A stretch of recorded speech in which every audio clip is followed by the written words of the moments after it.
So ada beza doktor bajet sebelum ni dengan bajet tahun ni?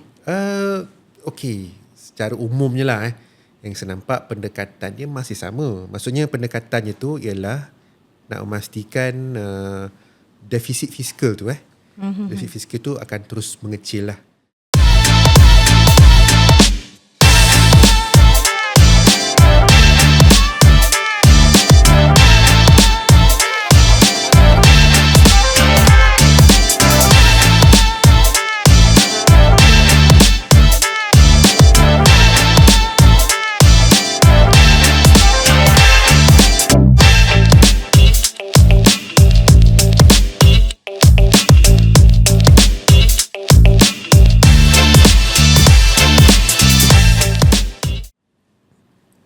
Okey, bismillahirrahmanirrahim.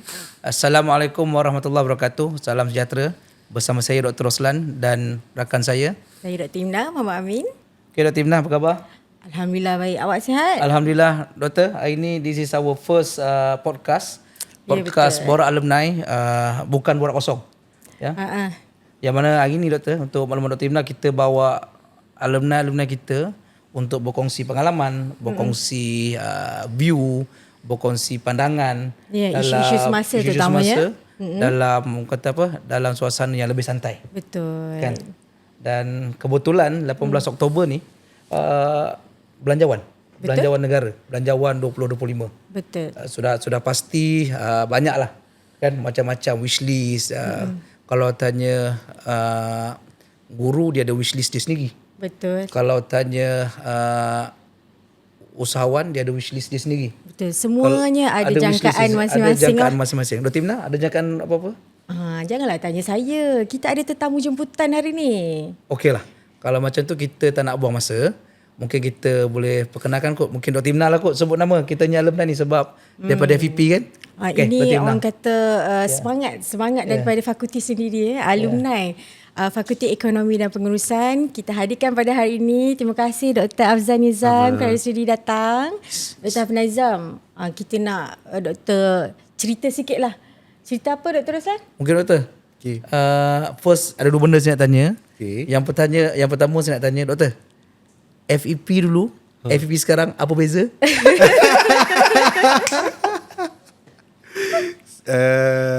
Saya tu sama saja. Maksudnya FEP sentiasa berdinamik. Dan saya pun selepas bergraduasi 2016 yang lalu, kerap jugalah dipanggil untuk beri pencerahan ataupun perkongsian. Jadi sentiasa dekat di hatilah FEP ni. Itu yang kita nak kan. Okey. Soalan kedua Doktor. Baik. Saya rasa soalan ni semua pelajar-pelajar kena ada lah kan. Doktor. Baik. Dalam banyak-banyak pensyarah tu, pensyarah mana yang lekat dekat hati Doktor? Lekat lah. Terpahat di hati. Saya sebut hati dia marah. Okey lah. Mungkin sebab buat PhD tu akan secara lumrahnya dengan kita selalu dengan penyelia lah kan. Betul. Ketua penyelia saya dululah Prof. Dr. Tamat Samidi. Kemudian dibantu oleh beberapa supervisor lain seperti Prof. Abu dan juga Prof. Nurani. Itu tiga pensyarah yang kerap lah dia bermain fikiran masa tu. Tapi yang lain masih penting. Sama juga pentingnya Prof. Fauzi dan beberapa lagi pensyarah yang saya kira banyak bantu saya dalam pasal UKM ni bukan saja PhD, masters pun saya laksanakan di FEP juga. Tapi masa tu mungkin dipanggil MBA Applied Finance and Investment. Betul. AFI. Dia masih di FEP bila lagi yang kan? master ni? Saya ambil masa tu tahun 2003. Graduate 2005. Okey. Okay, Doktor. Saya rasa satu pengenalan yang ringkas tapi boleh membanggakan warga FEP. Ya, bangga, tersenyum. Membanggakan warga FEP. Actually kita bertiga ni Doktor sebenarnya adalah alumni FEP. Dr. Imna. Betul. Alhamdulillah. Saya grad tahun 2007. Saya 2008. Alright. Doktor? PhD 2016. 2016. Okey. Okey, tanpa bermaksud doktor, mungkin kita boleh mulakan kita punya perbincangan. Jadual macam mana sibuk? Buat masa ni makin sibuk pasal biasanya dah hujung-hujung tahun ni banyak organisasi akan buat plan perniagaan, business plan. Kami di Mek Mak Malak pun tengah sibuk-sibuk jugalah nak buat macam mana perancangan untuk tahun depan. So bajet kerajaan persekutuan yang akan dibentangkan tak lama lagi tu sudah pasti akan menjadi antara parti utama lah. So ada beza doktor bajet sebelum ni dengan bajet tahun ni? Okey, secara umumnya lah yang saya nampak pendekatannya masih sama. Maksudnya pendekatannya tu ialah nak memastikan defisit fiskal tu defisit fiskal tu akan terus mengecil lah. Kalau tahun ini sasarannya 4.3% daripada nilai KDNK. Tahun lalu 5%. So, tahun ini sasaran 4.3. Tahun hadapan berkemungkinan akan sepatutnya lah semakin mengecil defisit tersebut. Jadi bila mengecil biasanya dua perkara perlu berlaku lah. Sama ada hasil kena naik ataupun belanjaan tu diturunkan. Jadi dua perkara ni saya kira tu yang menjadikan satu cabaran yang ataupun menjadikan belanjawan ni lebih menarik lah untuk kita bincangkan. Sebelum tu doktor nak tanya, ini bajet belanjawan tahun ini untuk 2025 ni, ini bajet rakyat ke bajet negara? Dia bajet untuk semualah. Satu, kerajaan persekutuan tu dia kena ambil kira keupayaan dia lah kan. Nak belanja macam mana hasil dan sebagainya. Kemudian dari segi perbelanjaannya tu ke mana hala tuju dia. Kan berapa yang dia peruntukkan untuk perbelanjaan mengurus. Terutama bila kita dengar penjawat awam akan menerima kata tu pelarasan gaji kan. Jadi itu pun mainkan peranan juga. Dia akan ada kesan juga nanti doktor memang akan bagi kesan kerana dia dalam kerangka emolument. Betul. Dia mewakili satu proses yang agak besar. Cuma Dr. Imna kan. Kalau kita cerita pasal ni kan, pasal defisit, pertumbuhan ekonomi, masyarakat tak tahu sangat doktor. Betul. Cuma mungkin doktor boleh gunakan mungkin Elementum. Betul. Mungkin apa yang jangkaan doktor untuk bajet ni supaya dengan bahasa yang lebih mudah rakyat faham jangkaan bajet 2025 ni. Baik. Itulah bila berbincang ataupun berbicara pasal perekonomian ni, kadang-kadang tu kita cenderung untuk menggunakan terma-terma yang complicated lah kan. Okey, bagi saya bila sebut perkataan bajet ni, sebenarnya perkataan bajet ataupun belanjawan ni suatu perkara yang agak universal. Betul. Kita peringkat individu pun kena buat belanjawan sebenarnya kan. Betul. Tiap bulan dapat gaji, berapa nak diperuntukkan untuk bayar hutang, bayar sewa ke, bayar rumah ke, duit kereta, lepas tu ada lebihan, nak buat apa dengan lebihan tu. Betul. Itu doktor yang lebihan tu. Yang kami ni banyak defisit tu. InsyaAllah ramai yang banyak ada lebihan. InsyaAllah kita doakan yang baik-baik kan. Jadi itulah saya rasa dia punya spirit dia tu ataupun semangatnya tu membuat perancangan sebenarnya. Kan kerana setiap hasil yang terima tu bukan orang kata tu benda yang tetap, bergantung pada kedudukan semasa dan sebagainya. Dia perlu ada perancangan. Betul. Jadi itu yang maksud bajet tu. Cuma bila dah masuk terma defisit fiskal, lepas tu disebutlah KDNK. Jadi benda tu bila orang dengar macam apa benda ni kan. Betul. Jadi itu yang kita perlu faham lah. Jadi okey, kembali balik pada belanjawan, macam mana nak merancang hasil dan perbelanjaan dan perkataan ataupun terma defisit itu sering disebut-sebut kan. Defisit defisit ni satu konotasi yang negatif sebenarnya. Maksudnya defisit maksudnya dia negatif. Betul. Simbol matematiknya negatif. Tak cukup lah. Kan. Jadi kita lebih belanja daripada ni. Hasil tolak perbelanjaan, negatif hasilnya. Dia punya balance itu. Betul. Imbangannya tu. Jadi bila negatif tu, itu yang menjadi persoalan tu. Apa yang akan dibuat sekiranya dia defisit? Betul. Kan? Bila defisit tu terpaksa berhutang lah. Jadi itu yang implikasi dia tu. Jadi kalau defisit tu berterusan, maka kerajaan perlu berhutang. Bila berhutang, dia akan memberi satu kekangan lah. Dan bila nak kurangkan hutang, maksudnya kena kecilkanlah defisit tadi tu. Betul. Beransur-ansur supaya satu hari nanti bolehlah mencapai bajet berimbang. Maksud berimbang ni hasil dengan perbelanjaan tu sama, kosong. Tapi Malaysia pernah capai kan? Pernah. Bajet imbang ni Tahun kan? 1993 sampai 1997. 5 tahun kita mencapai bajet ataupun belanjawan lebihan. Surplus. Data yang saya tengok daripada tahun 70-an sampai sekarang, itulah tempoh masa yang kita capai suatu lebihan dalam imbangan defisit ni tadi. Fiskal tadi. Jadi tadi doktor kata kan bila defisit maknanya ada sesuatu lah yang kena buat, sama ada bahagian hasil ataupun bahagian belanja. Betul. Kita touch yang hasil dulu doktor. Baik.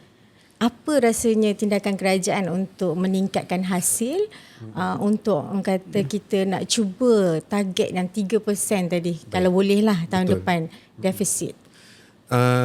Kalau tahun ini sebenarnya tahun ini pun dah banyak kerajaan dah laksanakan langkah-langkah yang agak kurang popular tadi, terutamanya berkenaan dengan hasil. Ya. Bulan Mac hari tu kita dah naikkan cukai perkhidmatan. Betul. Dari 6% ke 8%. 8%. Awal tahun kita perkenalkan cukai barangan rendah, low value goods LVG. Yep. Kemudian apa lagi kemudian kita perkenalkan cukai untuk produk-produk yang bergula ni lah, minuman gula lah. Excise duty je tu. Duty excise dinaikkan daripada 40 sen kepada 50 sen.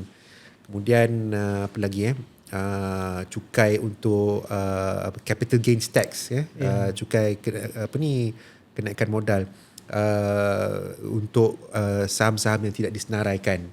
Jadi yang terbaru inilah subsidi e-invoicing. So, dari segi hasil itu langkah-langkah yang dilaksanakan. Dari segi perbelanjaan pula subsidi untuk ataupun kawalan untuk telur dimansuhkan.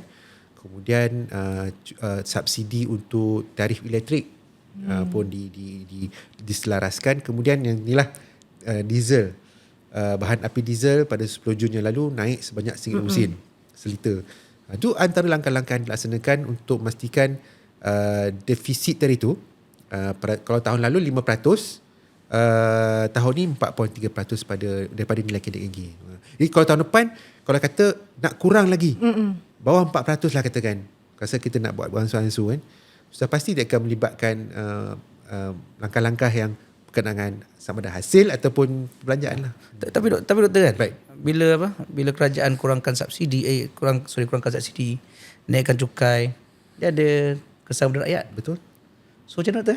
Ah, So rakyat pun kadang geram bukanlah macam Betul, indirectly cost of living pun betul. meningkat jugalah kan? Betul. Ya, betul. Tapi setakat ni kita tengok inflasi macam okey. Kan 1.9, 1.82 macam tu. So macam mana ni? Dengan gaji progresif lagi nak start. Betul.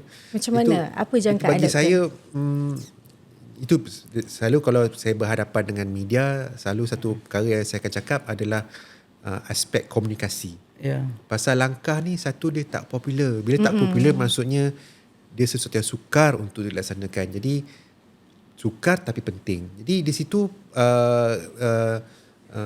tujuan ataupun hala tuju keuangan kerajaan ni macam mana. Dan perlu diterangkan kenapa nak kurangkan defisitnya. So jawapan mudah kita, kita nak kurangkan hutang. Okey, baik. Pengakhirannya apa benda? Apa yang nak dicapai sebenarnya?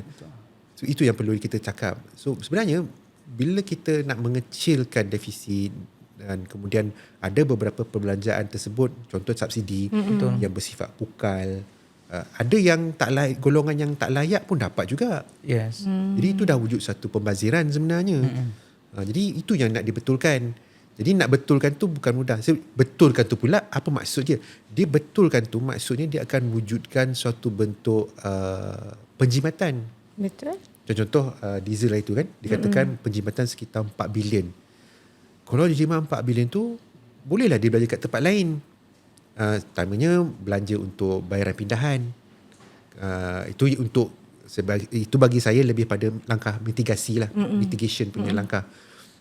Dan yang paling penting lah yang bersifat jangka sederhana dan jangka panjang, mungkin boleh dinaikkan peruntukan untuk pendidikan, untuk kesihatan, untuk infrastruktur, yang mana benda-benda ni yang akan memberi manfaat kita untuk tempoh jangka panjang.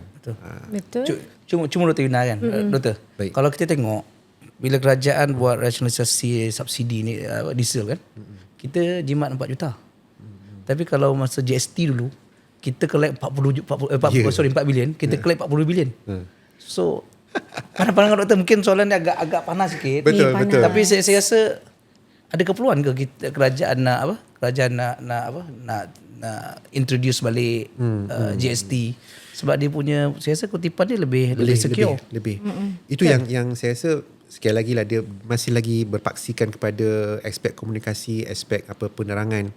Dan GST ni macam mana, contoh kalau kita nak cakap pasal GST lah, apa kebaikan GST ni. Ada yang kata sebelum ni harga barang akan turun dan sebagainya. Mungkin itu penerangan yang kurang tepat lah. Sebenarnya hakikatnya GST ni satu bentuk percukaian yang telus, satu percukaian yang begitu cekap, dan dia boleh mengatasi masalah ekonomi bayangan, shadow economy. Dan pihak Kementerian Kewangan pun ada mengatakan nilai ekonomi bayangan ni sekitar 300 bilion. So bayangkan, satu nilai yang besar. So bayangkan ekonomi bayangan ni kita boleh cukaikan dia. So sudah tentu hasilnya makin banyak lah. Doktor, tinggi sangat bahasa ekonomi bayangan tu. Terangkan sikit Doktor, apa maksud ekonomi bayangan? Ekonomi bayangan ni yang tak formal, mungkin tidak berdaftar. Mungkin juga ada unsur-unsur yang agak negatif dan sebagainya. Tapi bila benda tu diputihkan, jadi dia akan memberi satu insentif lah bagi peniaga untuk memastikan perniagaan tu legitimate, yang sah. Betul. Itulah. Seronok lah bincang topik ni, tapi panas sekarang kan. Kita sekarang ni sentimen rakyat ni amat orang kata mempengaruhi lah. Betul. Kalau boleh apa jua tindakan kerajaan tu, kita nak jaga rakyat, kebajikan, dalam masa yang sama kita nak untuk kemajuan negara. Betul. Kan? Doktor rasa macam mana dengan belanjawan baru ni nak meningkatkan ceiling, meningkatkan lantai dengan tata kelola yang baik kan? Itu dia punya orang kata tema lah. Boleh kata tema berdasarkan statement yang terbaru ni. Rasanya dapat tak orang kata sokongan rakyat okey tak? Itu saya selalu bila berbicara tentang hal berkaitan dengan dasar ni, analogi saya, kalau kita bawa kereta ini saya lah. Kita bawa kereta satu jalan yang kita biasa jalan, tiba-tiba dia jam. Dia tiba-tiba sesak lah. Mesti kita akan tertanya, kenapa jam ni? Selalu tak jam jalan ni. Tapi bila ada waste, kita tengok 500 meter ada accident, patutlah jam. Cuba kalau pakai waste ni, kita terlalu bergantung sangat lah. Yalah. Betul. Kebergantungan dia tinggi. Betul. Saya pun macam tu juga.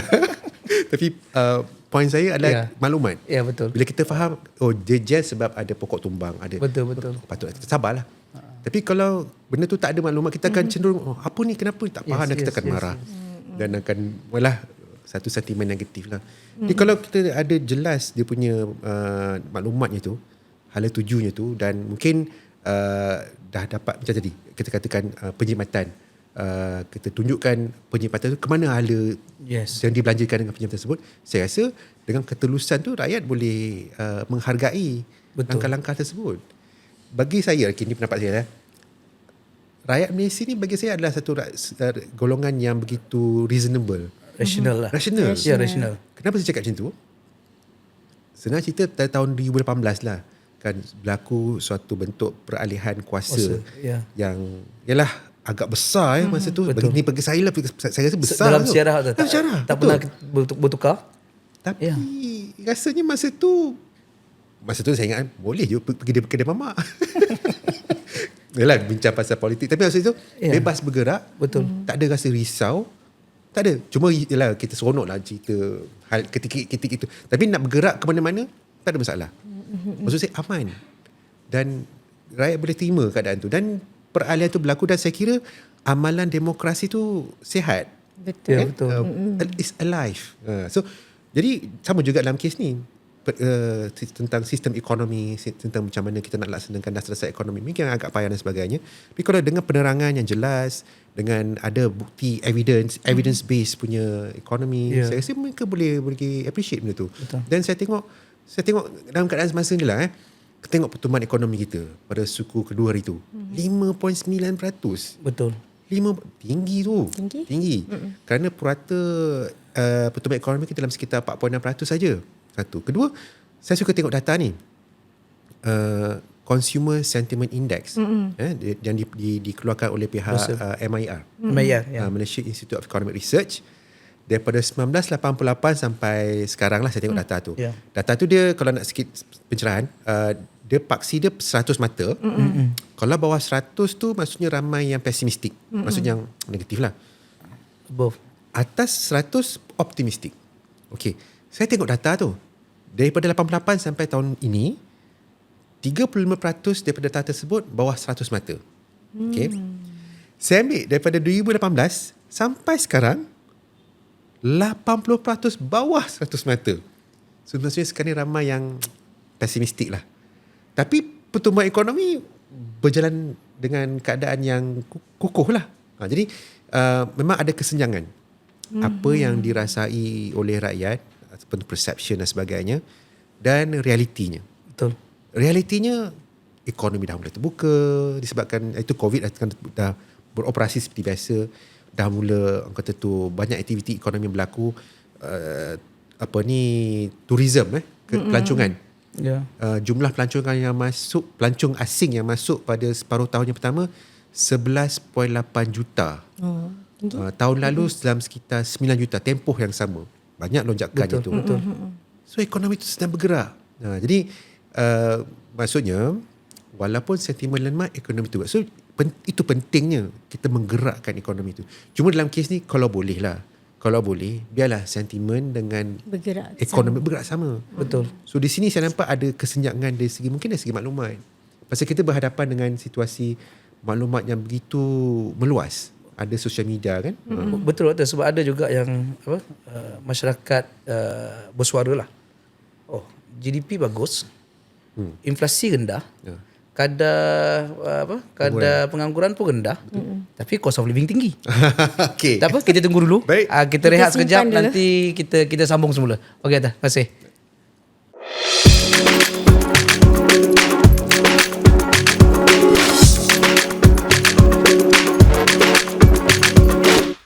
Okey, Dr. Imnah, kita sambung.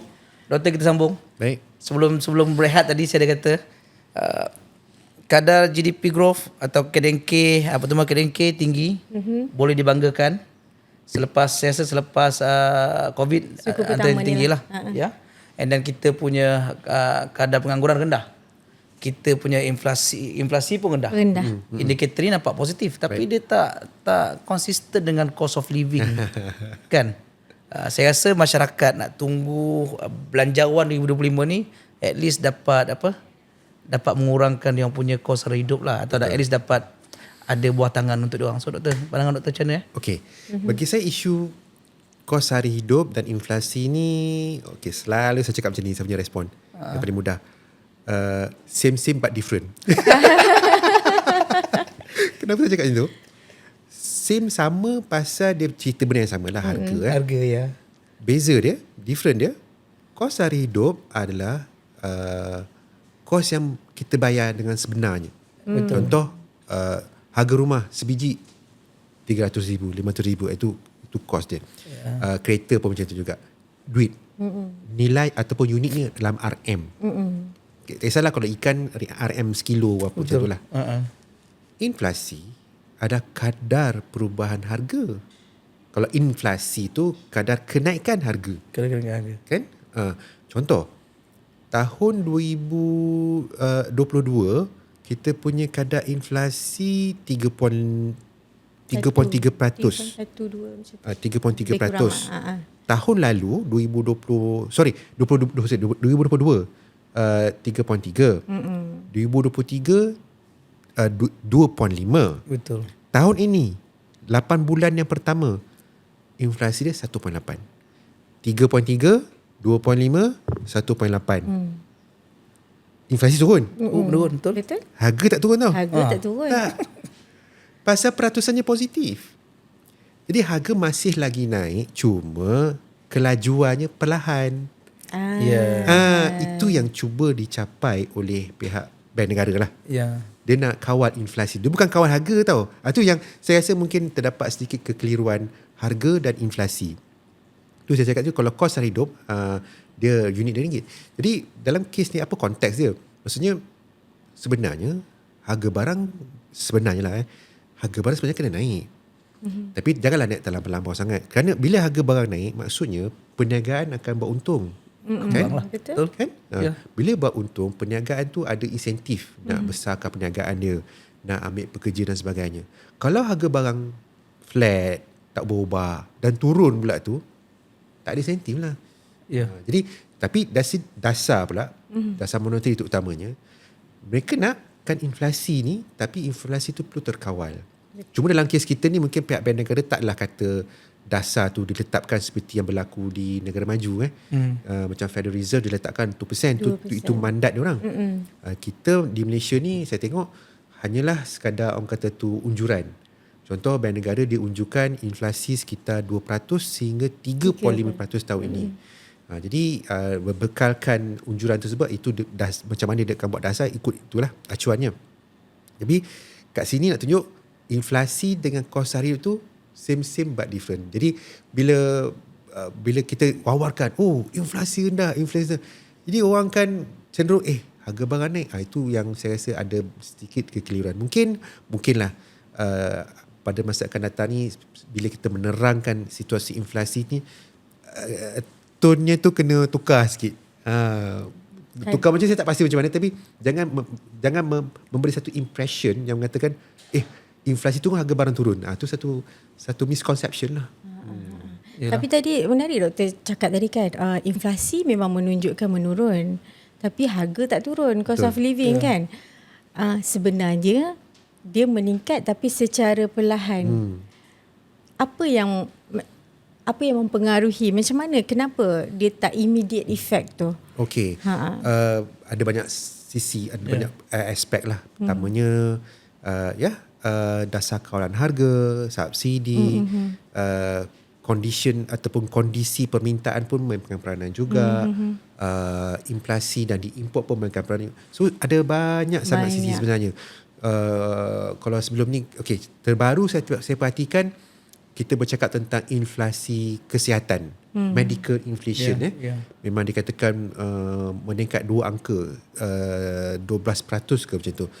Dan langkah yang dilaksanakan, antara langkah yang dilaksanakan oleh pihak Bank Negara, dia memperkenalkan co-payment untuk medical card. Kan? Jadi maksudnya bila co-payment tu dia bagi option lah bagi pemegang kad tersebut untuk membayar dengan harga yang rendah sikit. Jadi maksud saya tu, untuk menyelesaikan masalah inflasi ni, dia bukan satu instrumen saja. Ada banyak instrumen, tapi kebiasaannya dasar monetary lah. Tapi dasar monetary peringkat makro. Betul. Jadi bila mikro tu, kita tengok apa produk-produk yang terlibat, apa pasaran dia. Contoh kalau kita tengok sektor agro makanan, kan? Kita saban tahun setiap tahun memang banyak import daripada kita ekspor. Betul. Jadi kita tengoklah ada tanah tu produce tak tanaman. Betul. Pasarannya macam mana? Jadi maksud tu detail lah sebenarnya penyelesaiannya tu. Itulah. Macam menarik juga tadi kata kita ada tanah tapi kita tak produce, kita tak mencambah, menggunakan sebaiknya kan. Itu kita dah masuk konsep self-sufficiency pula. Betul. Kan? Ya, betul. Macam mana kita nak tanamkan kefahaman sustainability, kefahaman self-sufficiency ni? Sebab rakyat sekarang ni dia cara rakyat sekarang berfikir, dia nak buat sesuatu, keputusannya mesti esok kalau boleh. Betul. Kan? Itu satu, mungkin saya boleh tambah sikit doktor. Ada tak doktor jangkaan doktor dalam bajet akan datang ni, inisiatif kerajaan yang boleh diperkenalkan, mungkin ada masa lagi kalau kerajaan dengar kita punya ni, dia masukkan dalam dia punya ni kan, untuk ke arah Dr. Imna punya soalan ni, maksudnya itulah saya rasa mungkin aspek ataupun sektor pertanian atau sektor agro makanan tu utamanya mungkin boleh diberikan penumpuan lah. Kerana kita sedia maklum bahawa sekarang ni golongan muda dia cenderung untuk menjalankan perniagaan ataupun melibatkan diri mereka dalam sektor gig kan. Ya, betul. Jadi mungkin berdasarkan trend yang kita alami sekarang ni, dan kita tahu ada sektor-sektor yang ada gap, ada kesenjangan yang perlu ditutup kesenjangan tersebut. Antaranya sektor pertanian, mungkin kita halakan dia punya minat golongan belia ni untuk tujuan orang kata tu berkecimpung dalam bidang pertanian.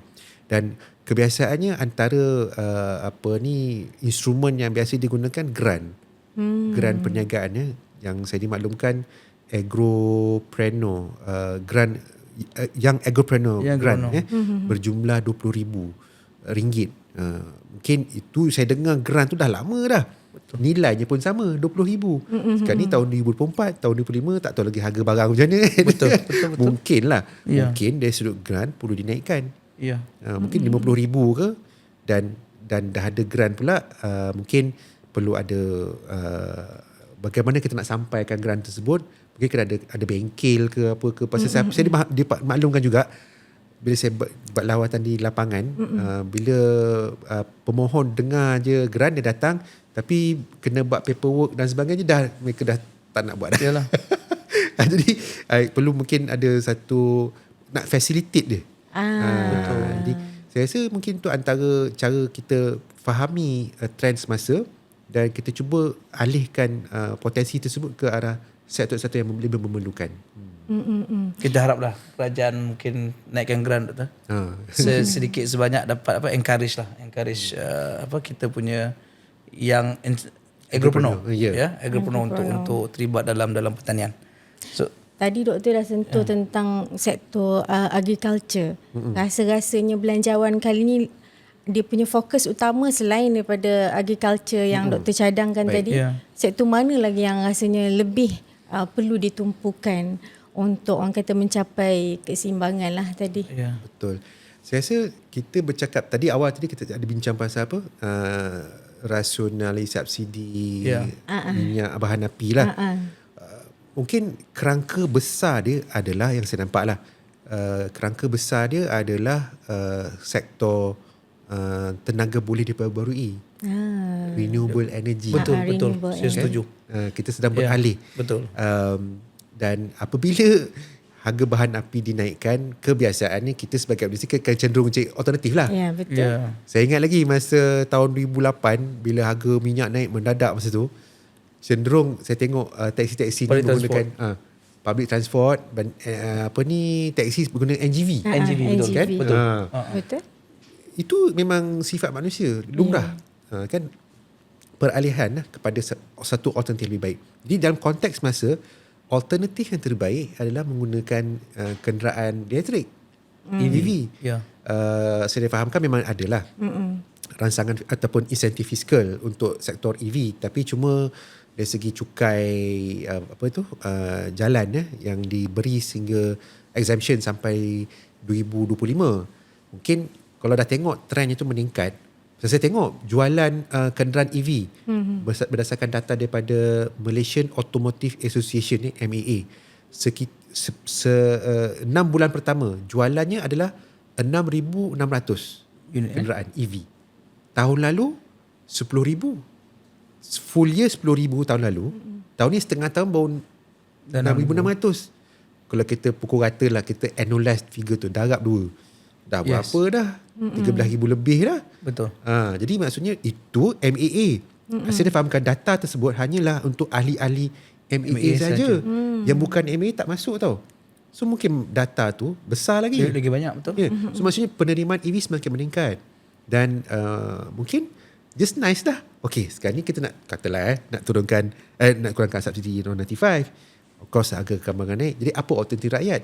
Ini beralih ke arah EV. Tapi bila ada insentif cukai, maka peralihan tu boleh berlaku dengan lebih cepat lah. Kan? Jadi sektor EV dan mungkin juga kerangka dia RE, lagi satu net energy metering, NEM. Baru-baru ni saya fahamkan peruntukan tu dah dinaikkan untuk untuk isi rumah. Mungkin NEM tu perlu ditambahkan lagi ke? Pasal kita nak galakkan peralihan tenaga ni tadi. Jadi mungkin itu sektor yang saya rasa boleh bagi fokus lah. Dan dari segi dasar pun dah termaktub pun dalam NETR tersebut kan. Ini termasuk solar tu Solar juga ya.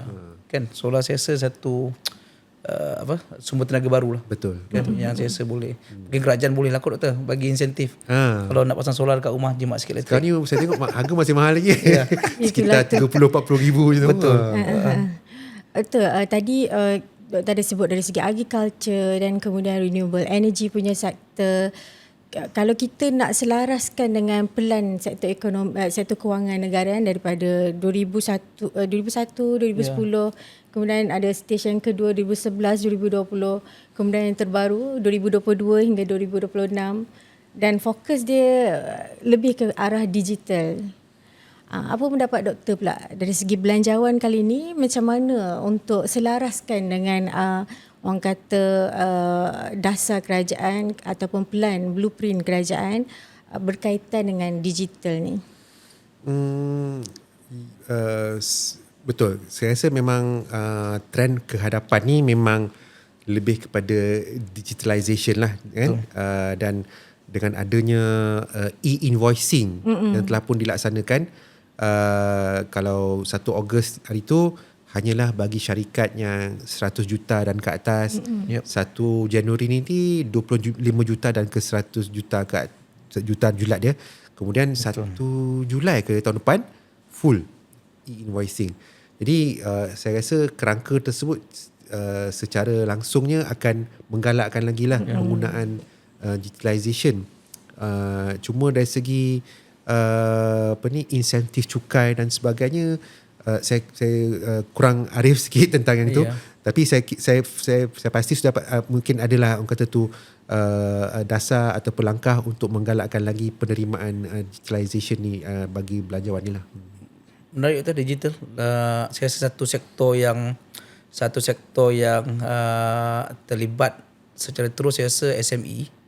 Ya, SME saya rasa kerajaan pun, kalau kita tengok bajet-bajet lepas, kerajaan banyak memperuntukkan SME untuk terlibat terus dengan digital kan. Tapi saya kita rehat dulu tu, mungkin kita nak bincang pasal SME ni nanti. Sebab SME contribute 98% perniagaan daripada SME dan dia contribute agak signifikan kepada kita punya pertumbuhan ekonomi. Saya rasa kita rehat dulu dan kita bincang selepas ni insya-Allah. Okey.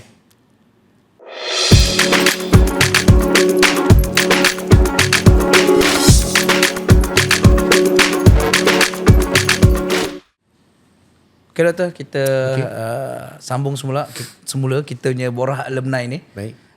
Kalau sebelum rehat tadi, doktor ada cerita pasal digital, digitalization, dan saya rasa satu komponen yang besar adalah SME. Nak tak nak SME ni kena juga didedahkan dengan digitalization. And then kalau kita tengok bajet-bajet lepas, memang kerajaan ada peruntukan khas untuk PKS ni. Usaha kecil sederhana kan. So doktor mungkin tahun ni doktor punya jangkaan macam mana SME akan dapat benefit daripada bajet 2025 ni nanti.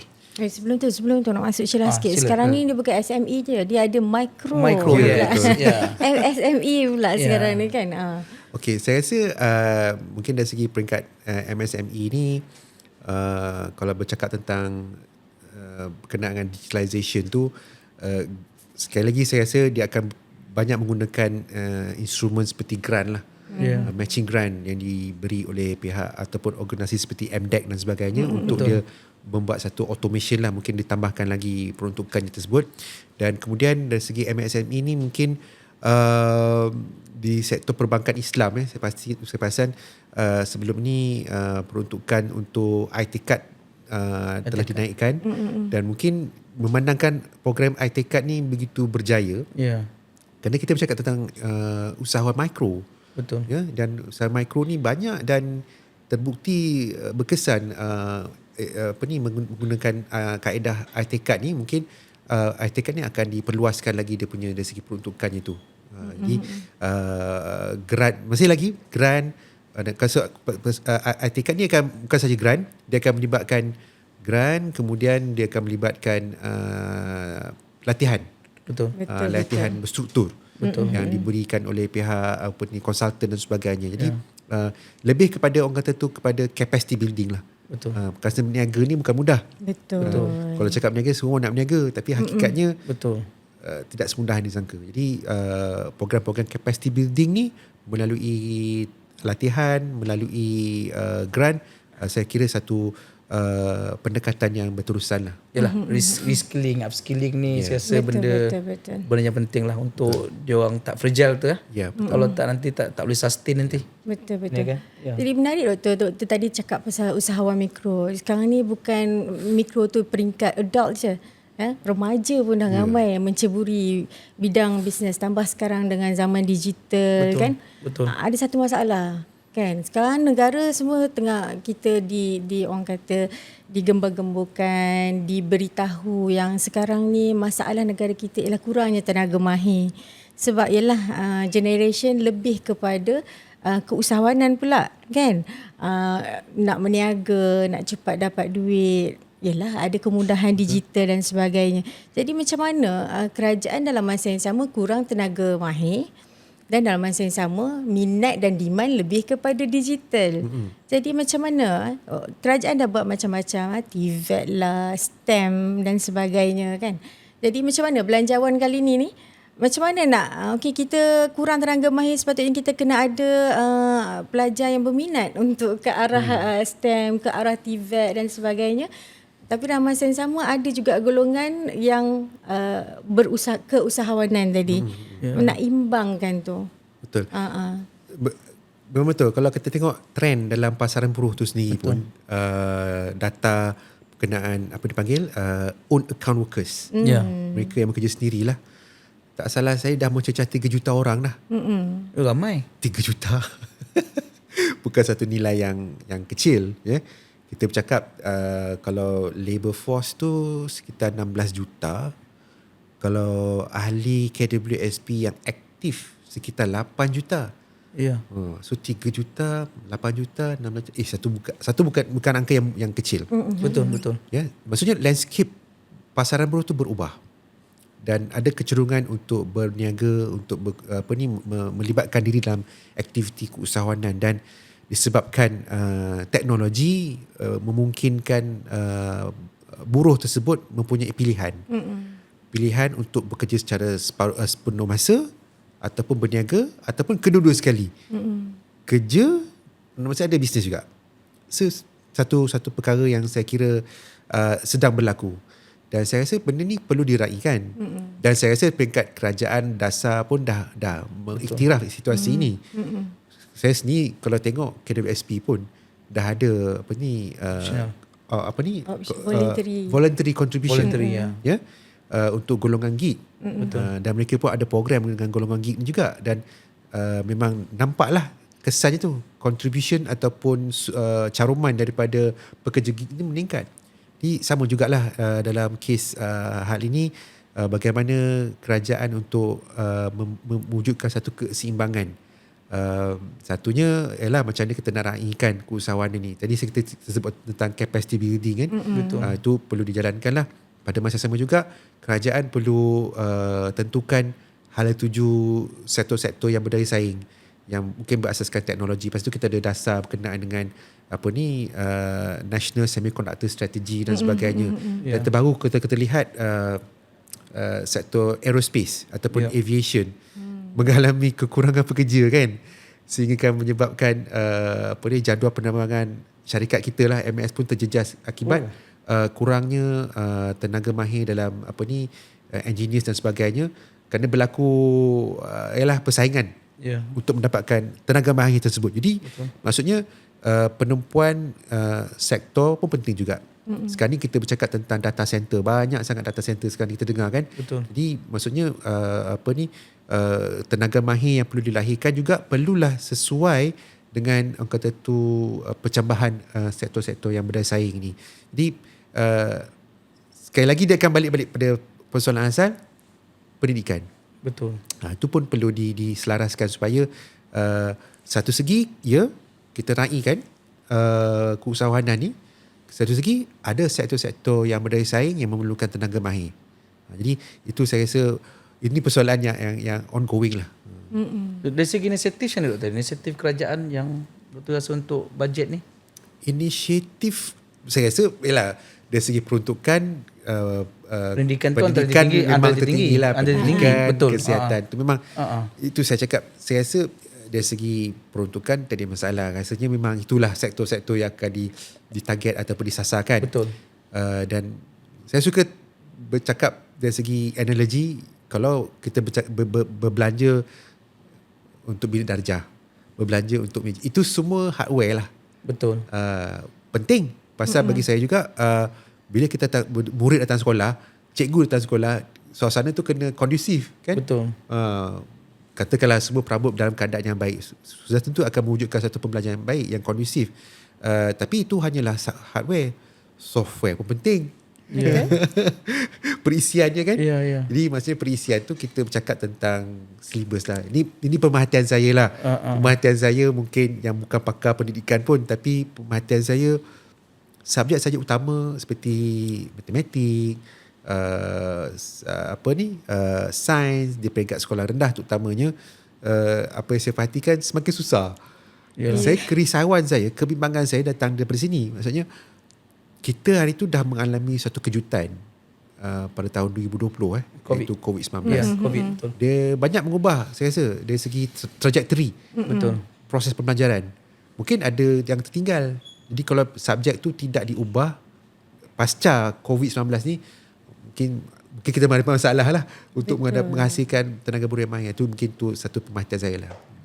Masa dulu kita nak, sebab arus bergerak laju, kita pula negara yang dalam kategori masa tu masih dalam kategori low income, dan kita slowly pergi kepada middle income. Betul. Now sekarang ni pergi ke arah digital, semua benda terlalu cepat. Betul. Kadang-kadang tak semua orang boleh cepat setanding dengan perubahan orang kata permintaan, perubahan era, perubahan digital dan sebagainya.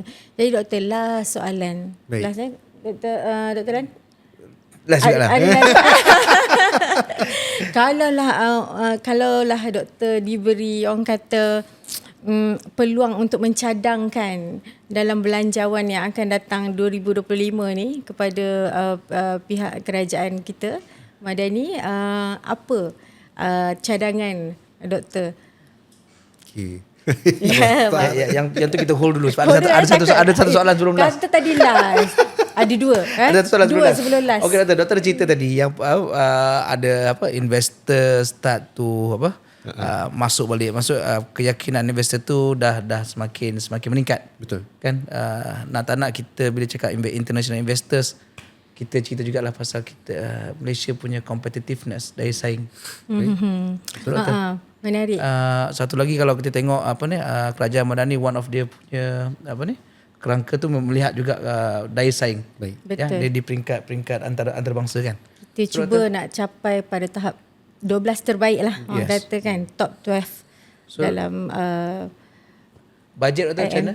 Adakah bajet ni boleh memperkukuhkan daya saing negara? Sebab kerajaan pun saya yakin kerajaan perlu seimbangkan rakyat punya wish list and then dengan kedudukan fiskal.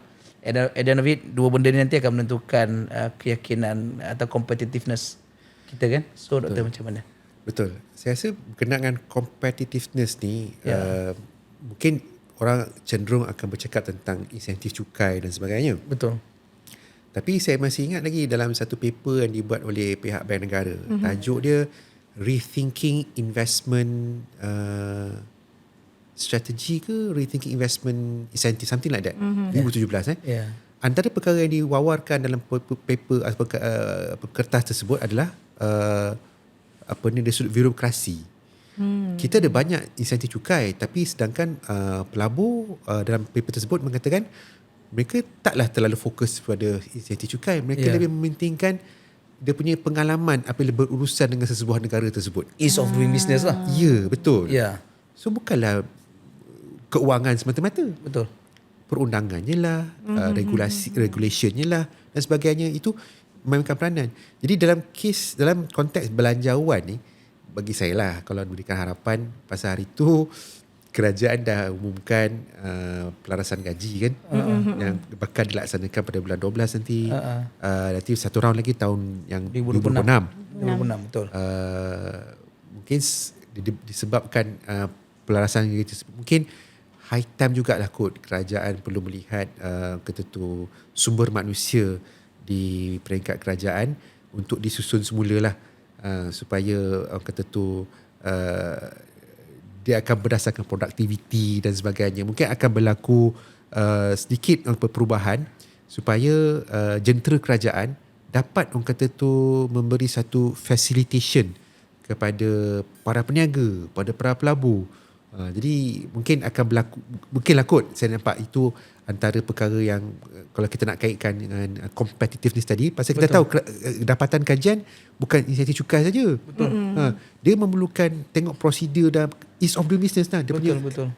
kalau peringkat bank ataupun perniagaan, kita selalu fokus pada customer experience. Dia dalam kes ni investor experience, ataupun business punya experience. Customer lah tu. Betul. Kan? Jadi itu mungkin saya rasa yang akan diumumkan lah kot, pasal dah bagi dia punya imbuhan, maka adalah perubahannya nanti.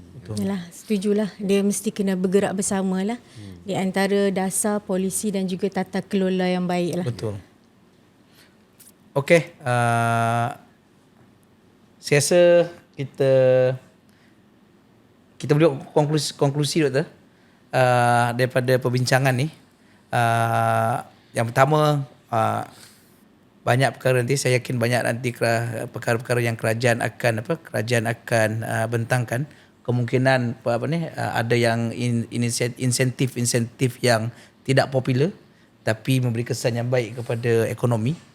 Itu yang kita jangkakan lah. Kadar defisit mungkin akan menurun atau kekal. Mungkin akan menurun. Itu jangkaan yang kedua. Yang ketiga, sudah pasti kita akan melihat kerajaan akan tetap memikirkan masyarakat punya isu. Cost of living akan sentiasa menjadi masyarakat punya agenda lah. Okey, insyaAllah. Terima kasih doktor sekali lagi. Saya rasa banyak input yang kita dapat dari kan? Betul. Cuba yang ni borak alumni yang pertama.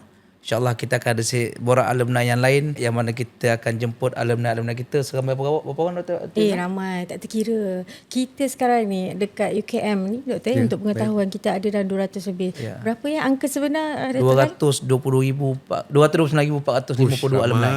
Satu jumlah yang ramai. Saya rasa alumni ni kena tunggulah. Kena tunggu jemputan kita untuk berada di kursi ni. Tapi sebelum tu sedikit teaser lah. Yang ni podcast. Tak lama lagi kita akan ada bicara di peringkat UKM, dan tetamu jemputannya orang yang sama. Dr. Afzan Nizam juga kita akan panggil untuk bicara nanti. Selain tu kita ada siapa Dr. Imna? Kita ada Datuk Wira Arham, ex-Mida kita. Kita ada juga moderatornya daripada Encik Nazri kan? Ya, Tuan Haji Nazri Kaham. Tuan Haji Nazri. Dan lagi siapa Dr. Lan? Kita ada wakil daripada SME juga. Semua alumni kita. Alright. Itu yang menarik lah. Semuanya daripada alumni kita. Betul. Okey, terima kasih doktor. Sama-sama. InsyaAllah kita jumpa lagi dalam episod yang kedua. Borak alumni bukan borak kosong. Kita borak secara santai tapi input yang baik. Okey, terima kasih.